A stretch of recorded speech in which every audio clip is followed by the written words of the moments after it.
Évangile de Jésus-Christ selon saint Marc. Un jour, des pharisiens abordèrent Jésus et pour le mettre à l'épreuve, ils lui demandaient, est-il permis à un mari de renvoyer sa femme? Jésus dit, que vous a prescrit Moïse? Ils lui répondirent, Moïse a permis de renvoyer sa femme à condition d'établir un acte de répudiation. Jésus répliqua, c'est en raison de votre endurcissement de cœur qu'il a formulé cette loi. Mais au commencement de la création, Dieu les fit hommes et femmes. Et à cause de cela, l'homme quittera son père et sa mère. Il s'attachera à sa femme. Et tous deux ne feront plus que un. Ainsi qu'ils ne sont plus deux, mais ils ne font que un. Donc, c'est que Dieu a uni, que l'homme ne le sépare pas. De retour à la maison, les disciples l'ont interrogé de nouveau sur cette question. Il leur répond, celui qui renvoie sa femme pour imposer un autre est coupable d'adultère envers elle. Si une femme a renvoyé son mari, on épouse un autre, elle est coupable d'adultère. On présentait à Jésus des enfants pour lui faire toucher. Mais les disciples l'écartèrent vivement. Voyant cela, Jésus se fâche et leur dit, laissez les enfants venir à moi, ne les empêchez pas, car le royaume de Dieu est à ceux qui leur ressemblent. Amen, je vous le dis, celui qui n'accueille pas le royaume de Dieu à la manière d'un enfant ne y entrera pas. Les embrasser et les bénissez en leur imposant les mains. Acclamons la parole du Seigneur. Asseyez-vous.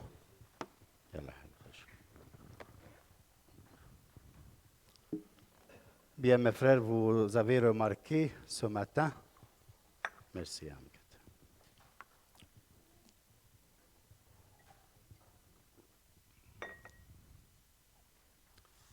que la première lecture du livre de Genèse parle de premier couple. On peut avoir beaucoup de questions, mais je ne crois pas que ce matin, on peut répondre à toutes les questions. Par exemple, dans la première lecture, Dieu, après avoir créé tout, il a créé l'homme. Il a fait tomber un sommeil très profond sur l'homme, sur Adam. Il en fait dormir. Un sommeil très profond. Et après, il prend une côte. Il façonna la femme. Pourquoi le Seigneur, il a fait tomber un sommeil très profond sur l'homme pour faire la femme? C'est un long sujet et c'est très intéressant. Pourquoi l'homme, il a cet caractère que Dieu a utilisé, l'on faisait dormir et après il créa la femme. ne pouvait pas le créer quand il était réveillé. Beaucoup de questions sur ça.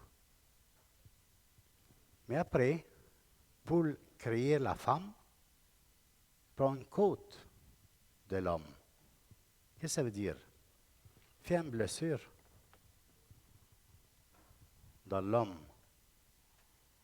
Et pourquoi il fait une blessure? Et pourquoi? Parce que c'est comme ça. Aimer quelqu'un, c'est avoir une blessure. On l'appelle quoi? Vous que vous êtes expert dans le mariage, 70 ans. Blessé d'amour. On dit comme ça? Tu étais blessé d'amour? Il faut réfléchir. Mais si quelqu'un a aimé une femme, vraiment, reste blessé, il va comprendre ça. C'est lui qui a aimé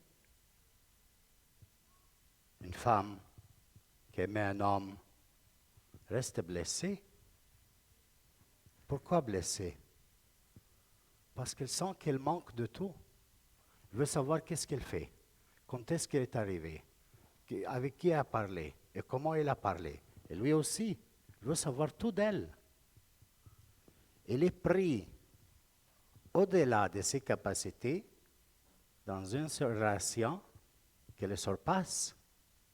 Elle est tombée amoureuse. Donc, elle est plus faible, plus vulnérable. Elle a une attraction qui surpasse ses capacités. Ça, c'est tomber amoureux, blessé d'amour. Dans le livre de Cantique des Cantiques, le monsieur, il dit à son bien, à son amour, toi, tu m'as blessé d'amour. Et c'est parce que l'amour est une blessure, la personne humaine qui a aimé le plus fort, vous savez c'est qui? Le choral, c'était Jésus-Christ. C'est pour cela qu'il est plein de blessures. Parce que celle qui a aimé, elle était très chère pour lui. Il l'a aimée en façon de se marier. Si tu veux réfléchir à l'amour dans ton mariage, regarde ici. Ici, qu'est-ce qu'il y a sur la croix? Un homme qui est tombé amoureux de son épouse, de sa femme, qui est l'Église. Et c'est pour cela, il est très blessé. Vers son épouse, il n'a pas crié. Tu dépenses mal. Tu es en train de puiser mes poches. Tu es en train de faire des choses drôles. N'a jamais levé la voix pour le battre. Mais il disait la vérité, c'est qu'elle pense de son comportement. Mais après, qu'est-ce qu'elle fait pour manifester quel genre d'amour il y a entre Marie et sa femme?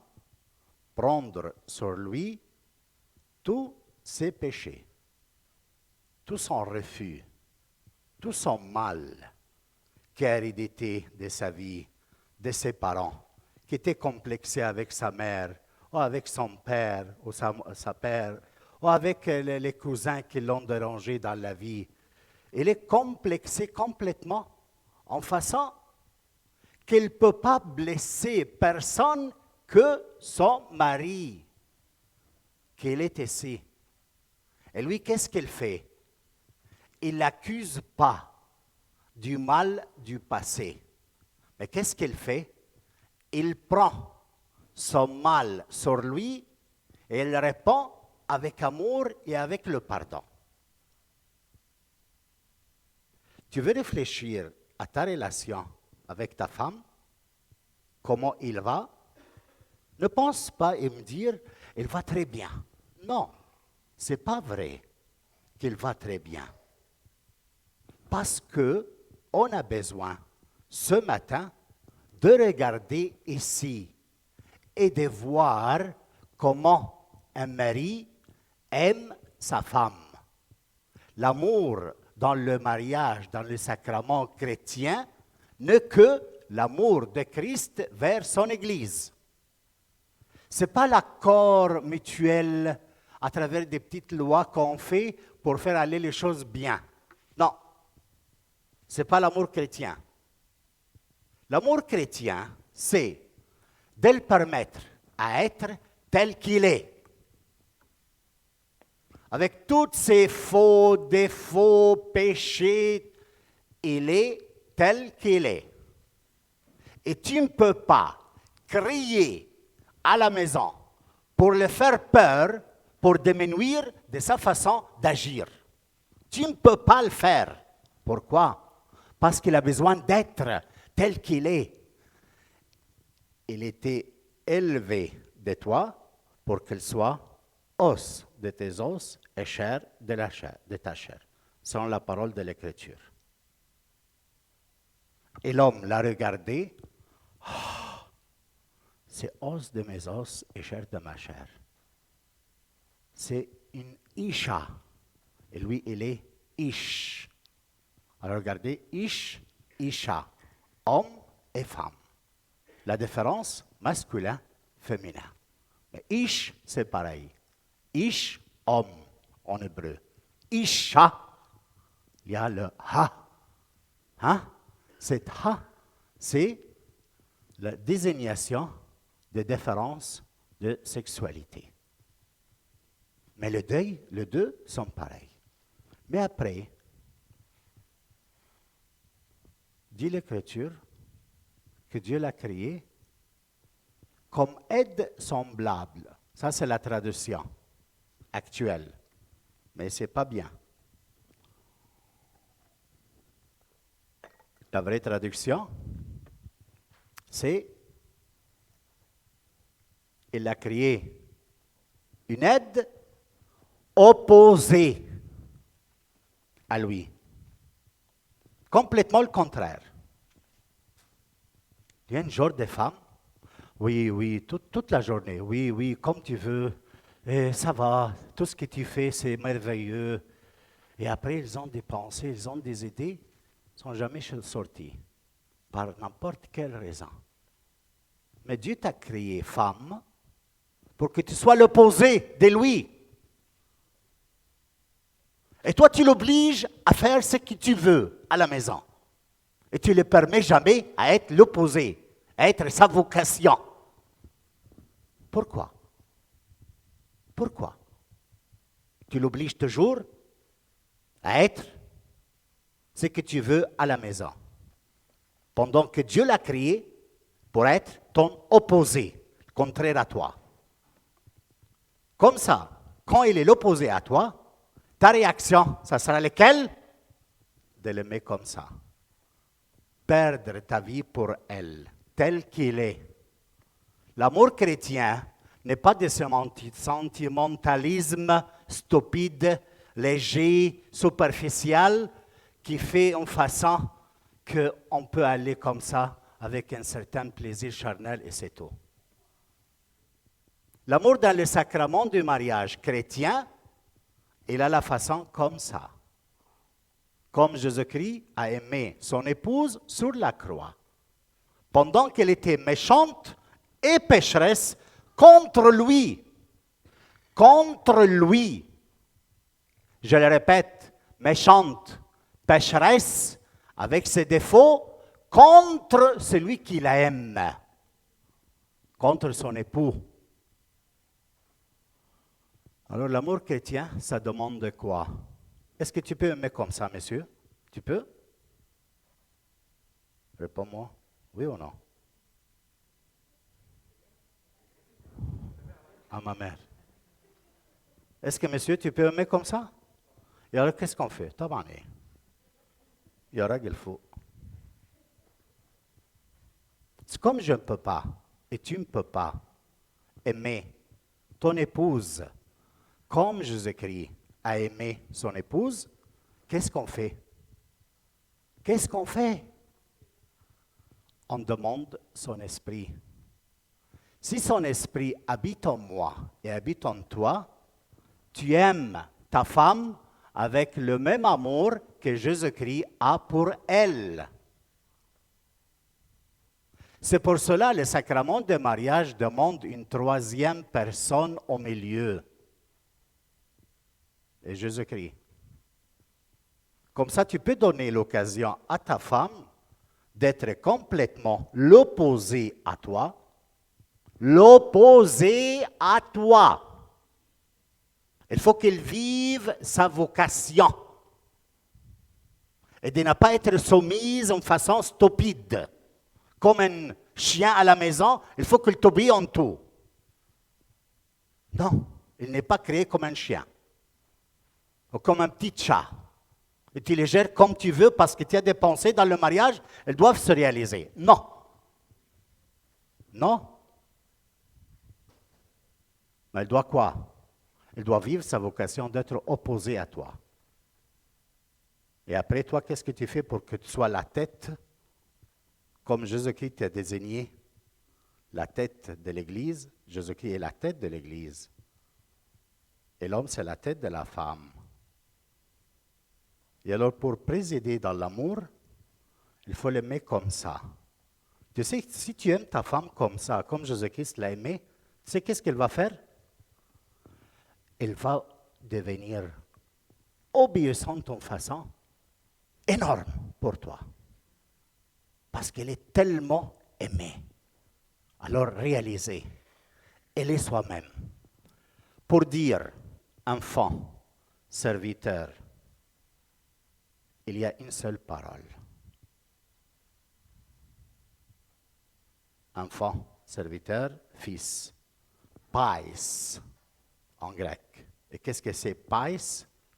C'est simplement enfant, serviteur, bébé.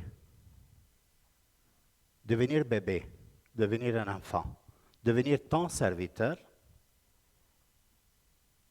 Les trois se réunissent dans une femme qui fait l'expérience d'être aimée de son mari.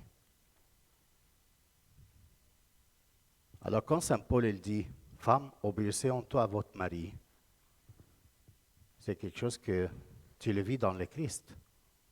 Parce que tu aimes ta femme comme ça. Et ne te demande pas qu'elle change.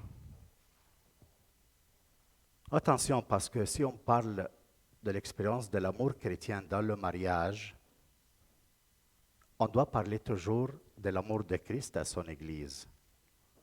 C'est pour ça les jeunes, combien de jeunes vous êtes ici? Tous vous aspirez d'être aimés et faire un couple et se marier. Tous les jeunes. C'est bien de regarder l'expérience de mariage de vos parents. Mais c'est bien aussi, les jeunes sont là-bas, là, ici, ici. C'est bien de regarder à l'amour de Christ à son Église, à son épouse. C'est comme ça que ton mariage doit être formé.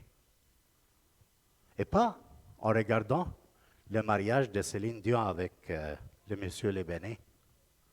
Et pas les mariages de je ne sais pas qui, de fameux maintenant, chanteurs et chanteuses qui demeurent quelques jours et après ils se séparent. Et ce n'est pas l'expérience de cohabiter ensemble dans un appartement seul. Non, ce n'est pas le nôtre. Parce que nous, on a notre façon d'aimer, notre façon de se marier. Alors, si tu vois tes amis, ils font des expériences, ils vivent ensemble à certains âges, tu ne peux pas te permettre à dire « je veux faire comme eux ». Non, parce que tu es baptisé et tu as reçu la foi chrétienne qui t'appelle à vivre à notre façon. Tu dis « je ne suis pas chrétien et je veux vivre comme je veux, fais ce que tu veux » à certains âges. Mais si tes parents sont là pour toi, monsieur jeune homme, monsieur jeune fille, jusqu'à un certain âge, tu es soumis à leur façon de t'élever, à leur façon d'être chrétien.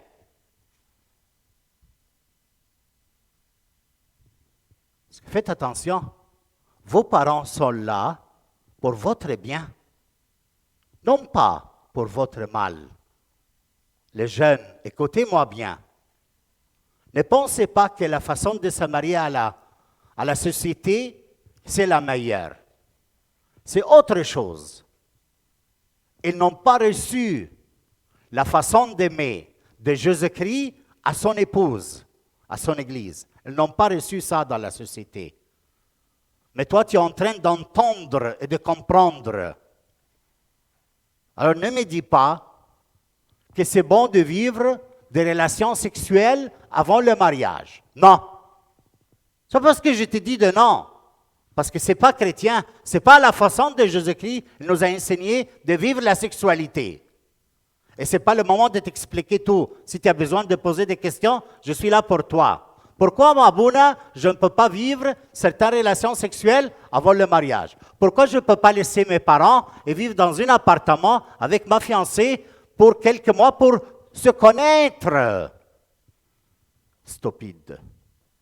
Viens me parler. On va se parler ensemble sur ça.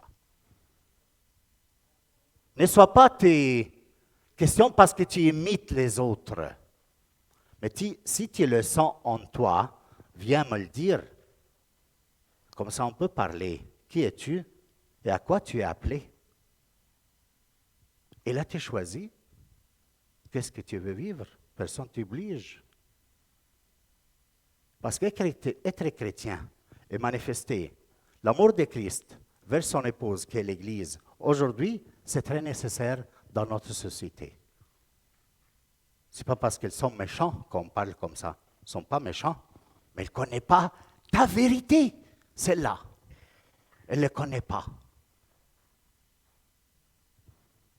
C'est pour ça que demandons au Seigneur dans cette... on ne peut pas parler de tout ce matin, mais il faut comprendre seulement notre vocation.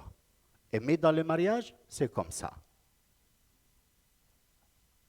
Permettre à ta femme d'être l'opposé à toi selon sa vocation. Et de l'aimer comme Jésus-Christ a aimé son Église opposée à lui. Là, c'est le sacrement du mariage chrétien. Demandons au Seigneur aujourd'hui qu'il soit le partenaire, la troisième personne dans votre mariage. Comme ça, il nous enseigne quand on est blessé d'amour, comment on exprime notre amour l'un vers les autres. Amen.